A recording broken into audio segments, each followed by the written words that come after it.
السلام علیکم ورحمۃ اللہ وبرکاتہ۔ جی محترم اور معزز ناظرین، آپ کیسے ہیں؟ امید ہے کہ سب ٹھیک ہوں گے۔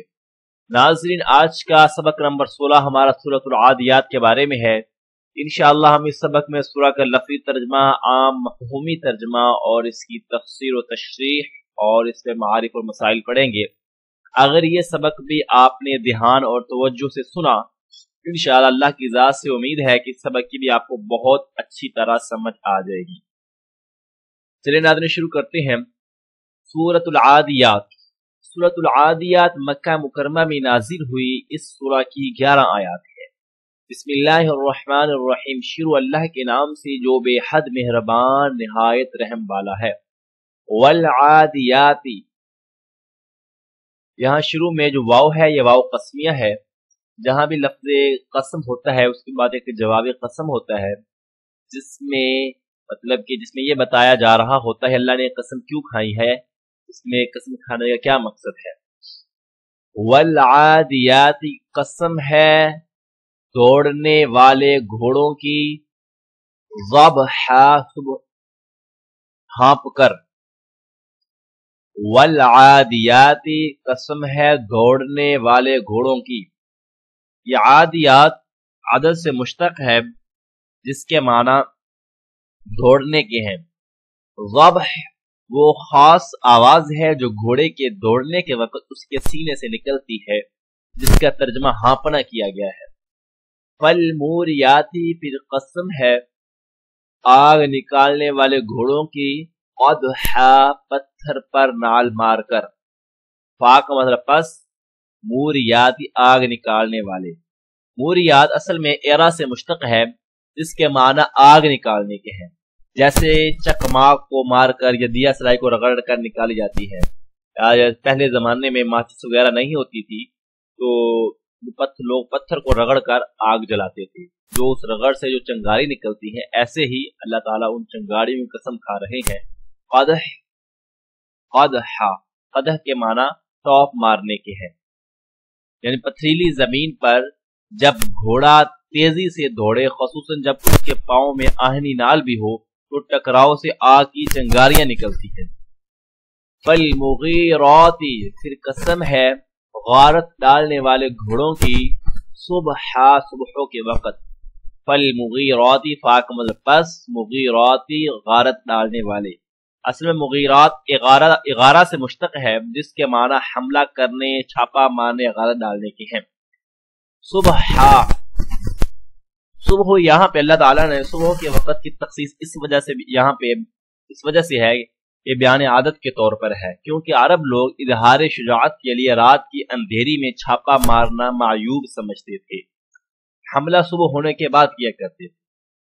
فَأَثَرْنَ بِهِ نَقْعًا، پس اثرنا اٹھاتے ہیں، بھی اس کے ساتھ، یعنی وہ دوڑ کے ساتھ، نقعا، غرد و غبار۔ فَأَثَرْنَ، پس اٹھاتے ہیں۔ یہ اثرنا اثارات سے مشتق ہے، غبار اڑانے کے معنی میں آتا ہے۔ نقع غبار کو کہا جاتا ہے عربی میں۔ فَوَسَطْنَ بِهِ جَمْعًا، پس وسطنا گھس جاتے ہیں، بھی اس کے ساتھ، یعنی اپنی دوڑ کے ساتھ، جمعا، فوج میں، دشمن کی فوج میں۔